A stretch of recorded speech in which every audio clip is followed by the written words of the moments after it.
उत्तर प्रदेश के गोंडा जिले में एसआईआर को लेकर राजनीतिक हलचल तेज हो गई है। समाजवादी पार्टी के राष्ट्रीय सचिव एवं एसआईआर प्रभारी जनपद गोंडा बलरामपुर वस्त्रावस्ती प्रख्यात समाज सेवी और हिंदू मुस्लिम भाईचारे के प्रतीक मसूद आलम खान ने फॉर्म 7 की प्रक्रिया को लेकर प्रशासन के सामने अपनी स्पष्ट बात रखी।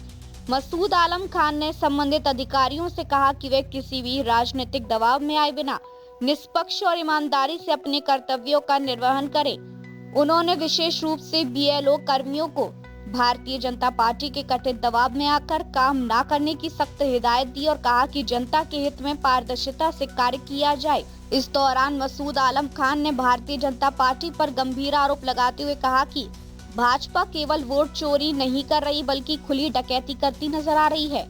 उन्होंने दावा किया कि वर्ष 2027 में समाजवादी पार्टी पूर्ण बहुमत के साथ सरकार बनाएगी और एसआईआर के माध्यम से भाजपा को अब कोई लाभ नहीं मिलने वाला है। उनके इस बयान के बाद जिले की राजनीति में हलचल मच गई है और एसआईआर प्रक्रिया को लेकर चर्चाएं तेज हो गई हैं। रिपोर्टर जुनेद अहमद, जितेंद्र कुमार पांडे। नमस्कार, आदाब। आप देख रहे हैं स्वदेश प्रेम न्यूज चैनल। मैं हूं जुनेद अहमद। हमारे साथ मौजूद हैं गोंडा से मकसूद आलम साहब।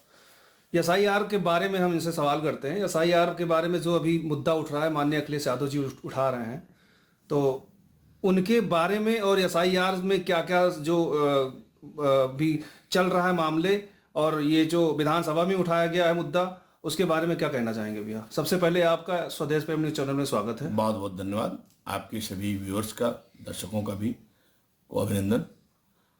देखिए, मैं चूंकि एसआईआर का प्रभारी हूँ जी, और हम ग्राउंड लेवल पर इसको देख रहे हैं जी, ग्राउंड लेवल पर इस चीज को देख रहे हैं।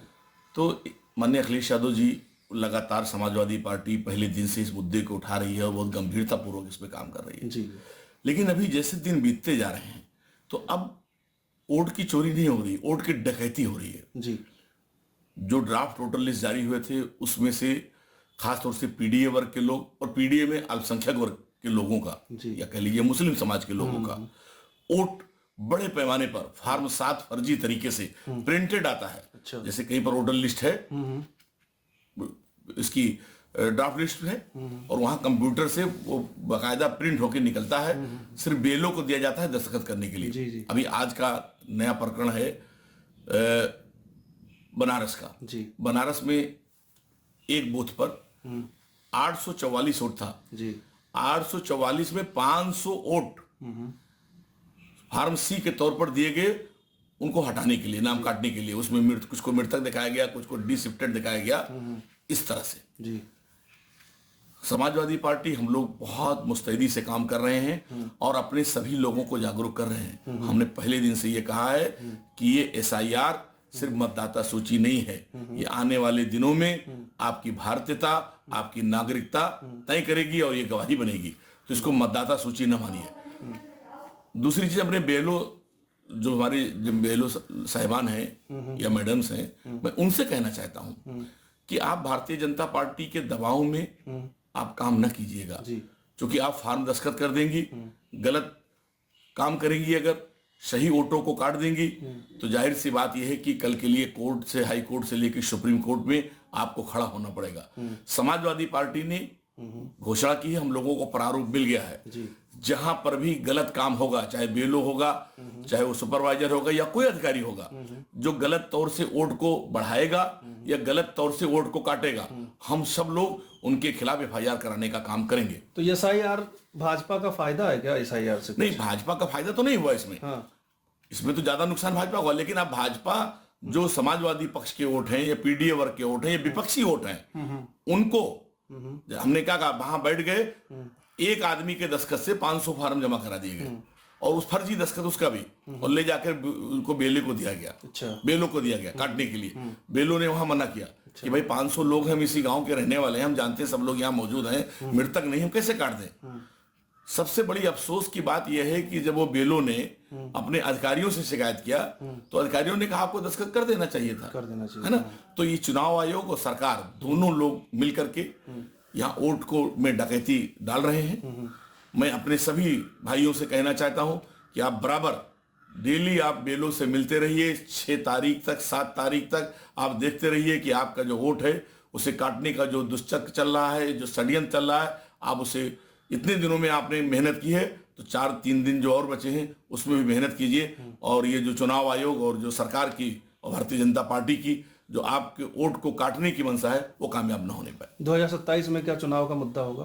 देखिए 2027 में चुनाव का मुद्दा विकास होगा, बेरोजगारी होगा।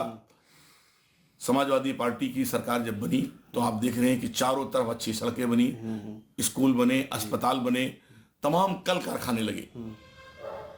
9 साल होने हैं भारतीय जनता पार्टी की सरकार को, एक भी बिजली उत्पादन की कारखाने नहीं लगे। समाजवादी पार्टी ने दर्जनों कारखाने लगाए जिससे आज आपको बिजली अच्छी मिल रही है ना। कोई भी सरकार में ऐसा कारखाना उद्योग नहीं लगा जिससे लोग यहाँ पर जो पलायन करके नौकरी करने जाते हैं उनको नहीं मिला। केंद्र की सरकार ने कहा था कि हम 2 करोड़ सालाना रोजगार देंगे, तो 11 साल हो गए, 22 करोड़ होना चाहिए, लेकिन 22 लाख भी सरकार नौकरी नहीं दे पाई, झूठा है। 15 लाख रुपए का वादा था कि हम लोगों को, गरीबों को देंगे, वो 15 लाख नहीं मिला। अभी मुक्तेश्वरानंद जी के बारे में आपने सुना होगा, अभी कुछ दिन पहले धरना प्रदर्शन कर रहे थे, उनको स्नान नहीं करने दिया गया, उसके बारे में क्या कहेंगे आप? देखिए वही प्रयागराज में शंकराचार्य जी को उनको स्नान से रोका गया, उनके शिष्यों को, उनके बटकों को चोटी खींच के मारा गया है ना। पूरे देश ने निंदा की है। मैं ये कहना चाहता हूं कि 100 करोड़ सनातन इस देश में है, वो 100 करोड़ सनातन शंकराचार्य जी का सम्मान करता है, लेकिन उसके साथ साथ 140 करोड़ भारतीय भी उनका सम्मान करते हैं। इसलिए कि किसी भी धर्म के जो है धर्मगुरु हों, किसी मजहब के पेशवा हों, ये देश की हमारी संस्कृति है कि हम एक दूसरे का सम्मान करें। तो इसलिए सरकार ने जो कुछ किया है उसे सरकार को उनसे माफी मांगनी चाहिए। जी, एक मुद्दा और उठा है, एमपी में अभी फिलहाल के लिए बाबा ट्रेडिंग के नाम से दुकान चल रहा था, उसमें कुछ आरएसएस वालों ने आकर के तोड़फोड़ की, उसको चेंज कराया, जिसमें एक दीपक नाम का लड़का सामने आया, उसने कहा मेरा नाम मोहम्मद दीपक है। उसमें क्या कहेंगे आप? देखिए ये प्रकरण उत्तराखंड के कोटाद्वार का है, कोटाद्वार का है, कस्बे का। वहां पर एक 35-40 साल से एक बाबा ड्रेसिंग सेंटर में जो बच्चों का कपड़े बेचती हैं, एक उनका दुकान थी। उस पर कुछ बजरंग दल के लोग पहुंचते हैं और कहते हैं कि भाई आप इस नाम बदल दीजिए।